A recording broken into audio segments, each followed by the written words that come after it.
और आगे बढ़ते बड़ी खबर अल फलाह यूनिवर्सिटी से जुड़ी हुई और अल फलाह यूनिवर्सिटी के चेयरमैन को 4 दिन की कस्टडी दी गई है और कोर्ट ने 4 दिन की पुलिस कस्टडी में भेज दिया है। चेयरमैन जवाद सिद्दीकी को गिरफ्तार किया गया था और दिल्ली पुलिस की क्राइम ब्रांच ने गिरफ्तार किया था। चेयरमैन पर फर्जीवाड़े का आरोप लगा है और फर्जीवाड़े मामले को लेकर 4 दिन की कस्टडी में भेजा गया है अल फलाह यूनिवर्सिटी के चेयरमैन को। और इन 4 दिनों में पूछताछ होगी पुलिस के द्वारा कि आखिर जो ये पूरा फर्जीवाड़े का मामला सामने आया है, ये आखिर कैसे इसकी शुरुआत हुई है, इसमें कितने लोग शामिल हैं। क्योंकि देखिए अल फलाह यूनिवर्सिटी बीते कई दिनों से सवालों के घेरे में है। एक तरफ दिल्ली ब्लास्ट से कनेक्शन तो जुड़कर सामने आया ही, इसे लेकर जांच तो चल ही रही है, लेकिन दूसरी तरफ एक नया मामला यानी कि फर्जीवाड़े को लेकर निकलकर सामने आया था। अब इसी पूरे मामले को लेकर अल फलाह यूनिवर्सिटी के चेयरमैन की गिरफ्तारी होती है और इसके बाद कस्टडी 4 दिन की कस्टडी में भेजा गया है चेयरमैन को। और इन 4 दिनों में पुलिस जो है पूछताछ जवाद से करेगी, जवाद सिद्दीकी से, और एक एक जानकारियां इकट्ठा की जाएगी कि जो ये अल फलाह यूनिवर्सिटी में जो ये फर्जीवाड़े का पूरा खेल चल रहा था, आखिर ये कब से चल रहा था, इसके पीछे और कौन कौन लोग शामिल हैं और आखिर कब से। क्योंकि देखिए अब ये भी खबर सामने आई है कि बड़े पैमाने पर कई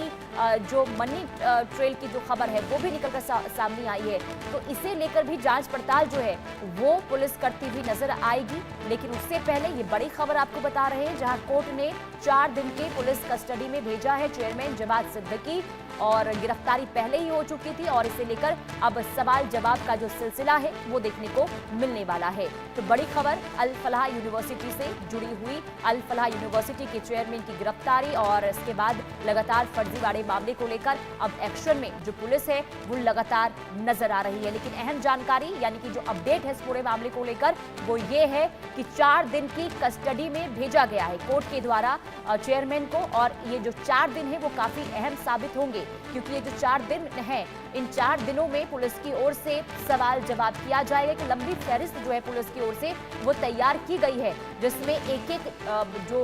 जवाब है, जिसके जो जांच के दायरे में तमाम चीजें हैं और उस तक पहुंचने के लिए पुलिस जो है चेयरमैन से पूछताछ करती हुई नजर आएगी कि आखिर जो ये जो पूरा फर्जीवाड़ा हुआ है, आखिर कैसे, कहां से इसकी शुरुआत और आखिर कितने लोग इसमें शामिल हैं। जावेद हुसैन संवाददाता तमाम जानकारी के साथ जुड़ चुके हैं। जावेद, 4 दिन की कस्टडी में चेयरमैन को भेजा गया है, क्या और जानकारी, पूछताछ में क्या क्या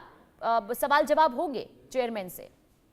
और देखिए जिस तरीके से जो टेरर मॉड्यूल था, व्हाइट कॉलर टेरर मॉड्यूल, जिसमें लाल किले के पास जो ब्लास्ट हुआ था जिसमें 20 से ज्यादा लोगों की जानें गई थी, उसके बाद जो जांच का दायरा था वो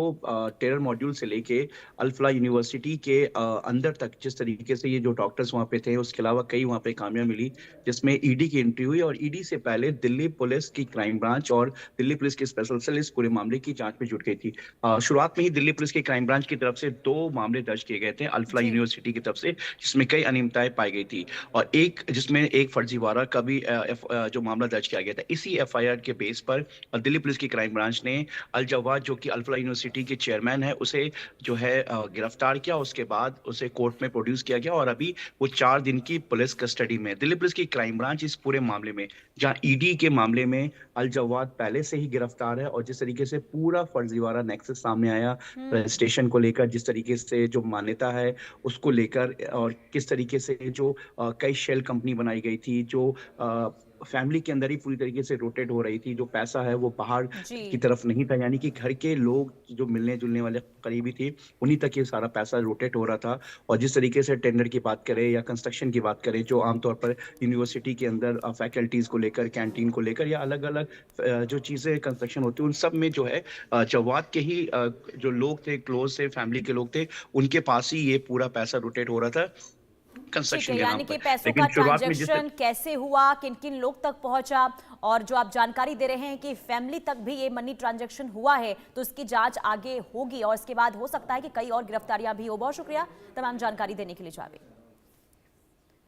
और बुलेटिन में वक्त एक छोटी सी ब्रेक का, देखते रहिए इंडिया न्यूज।